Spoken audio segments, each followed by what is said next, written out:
안녕하세요. 산부인과 이성아입니다. 안녕하세요. 저는 난임센터 이유진입니다. 부인과 수술도 잘하고 난임도 잘하고 그런 분을 특별히 오늘 모셨습니다.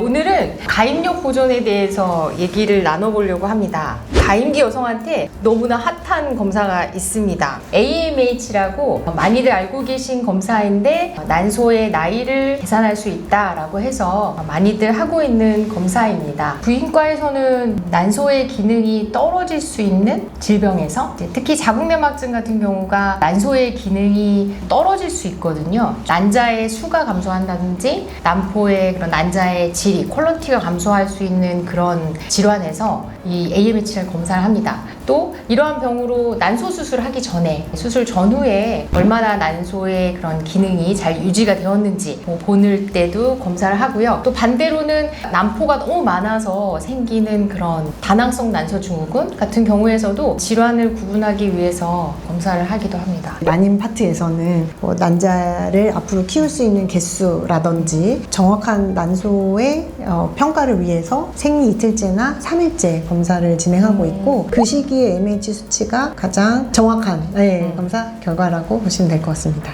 이 그림은 난소에서 하나의 난자가 선택돼서 배란되는 과정을 보여주는 그림이에요. 미성숙한 난포의 개수를 예측하는 게 AMH 레벨이에요. 왜냐하면 이런 미성숙한 난포에서 AMH가 분비가 되거든요. 난포의 개수가 많다면 AMH 레벨이 높을 수 있고요. 젊은 친구들이 가지고 있는 20대의 난포의 개수랑 내 난포의 개수가 동일하다라고 계산을 해서 난소 나이가 20대다라고 나오는 겁니다. AMH 레벨이 높다라고 하는 거는 난소가 젊다, 즉 개수의 의미고요. 미성숙한 난포에 대한 그런 포텐셜, 잠재력이 높다, 그렇게 생각하시면 될 것 같아요. 시험관하기 시술을 하다 보면 AMH가 높으신 분들은 우리가 주사를 어떻게 쓰느냐에 따라서 개수는 많을 수 있어도 이게 난자의 질은 이제 좀 많이 떨어져 있는 경우가 많아요. AMH 수치가 젊고 좋게 나오셨다고 해서 실제 난자의 질이 좋은 거는 아니다라고 이렇게 해석을 해야 하고, 난소 요인만 우리가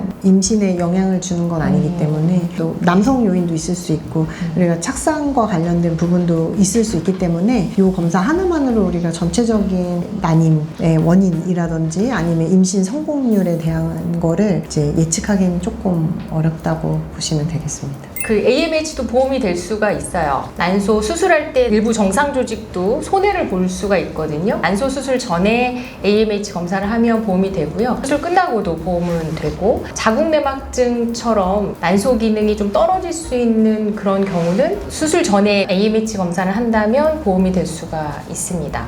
보험이 되는 거는 아니지만 다낭성 난소 증후군 그런 것들은 비정상으로 난포가 많은 상태로 개수가 측정이 되기 때문에 그때는 보험은 안 되지만 저희가 검사를 해보기는 하죠. 네. 그리고 한 가지 더는 이제 난임의 원인을 찾기 위한 난임 환자분들 검사에서는 연 1회 보험이 인정되고 있습니다. 요새 사회적으로 너무 늦은 나이에 결혼을 하시니까 질병이 많기는 한 것 같아요. 좀 어려운 부분은 부인과적인 문제가 없고 단순히 이제 뭐 나이라든지 AMH 수치 저하로 인해서 이제 난임을 이제 치료를 받으시는 분들은 시험관하기 시술이나 인공수정 등을 통해서 이제 시술로 임신 시도를 이제 도와드리면 되는데, 이제 거기에 플러스 뭐 근종이 있으시거나 혹은 뭐 자궁 선근증이 있으시거나 혹은 이제 우리가 가장 두려워하는 자궁내막증이 있으신 분들은 저희가 이제 이성아 선생님과 뭐 협진을 하죠. 같이 해서 임신을 시도하는 시기에 대한 평가를 조금 더 자세히 해야 될 것 같습니다. 사실 근종은 제거하면 돼요. 제거하고 임신하시면 되는데 자궁내막증이 좀 제일 문제예요. 이게 자궁내막증이라는 게 혹이 있다 에서 끝나는 게 아니고 자궁내막증이 염증 반응을 계속 일으킨다.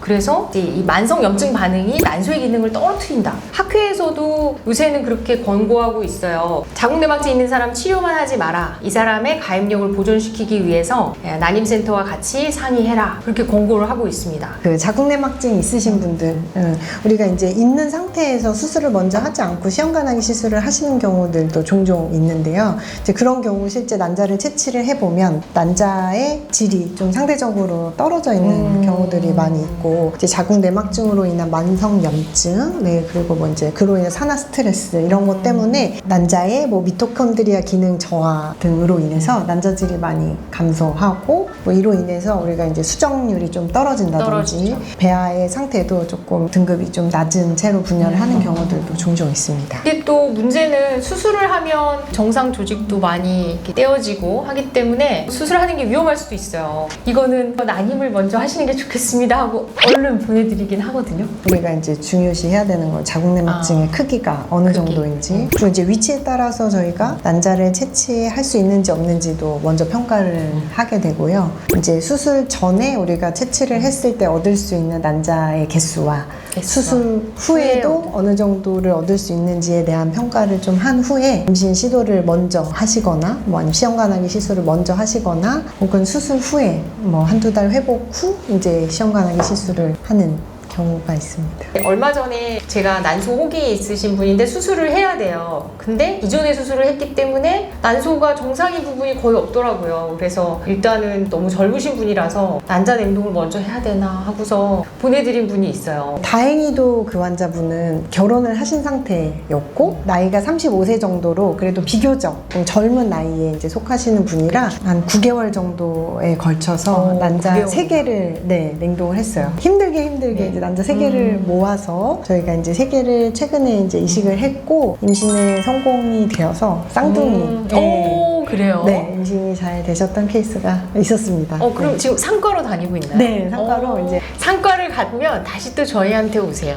아. 인생의 그런 사이클처럼. 또 난소 기능이 많이 떨어지신 분들은 또 폐경이 좀 그쵸. 일찍 오실 수 있거든요. 물론 이제 정확한 나이를 예측할 수는 없지만 저희 쪽에서 임신을 하고 상과에서 분만을 하신 후 다시 또 이제 저희가 이제 다시 저희에게로 또 오셔서 저희가 호르몬 치료 또 해드리고 간혹은 너무 이렇게 병이 커져서 오시는 분들이 있어요. 또 병을 저희가 설명하는 입장에서도 그렇고 예후도 그렇고 받아들이는 입장에서도 되게 놀라시거든요. 그래서 무슨 문제가 없더라도 정기 검진이나 한 번 정도는 검사를 하러 오시면 좋을 것 같아요. 특히 이제 결혼을 앞두고 계시거나 결혼을 해서 꼭 임신을 하시고 싶은 분들이라면 내가 한번 어렵지 않게 할 수 있는 AMH 검사가 있으니 검사를 한번 해보시면 혹시 이제 수치에 많이 벗어나 있거나 혹은 내 나이보다 많이 떨어져 있으신 경우에는 저희 나중에도 얼마든지 임신을 할 수 있는 기회가 충분히 있기 때문에 옛날에는 난소가 기능이 떨어지면 저희가 해드릴 게 없었어요.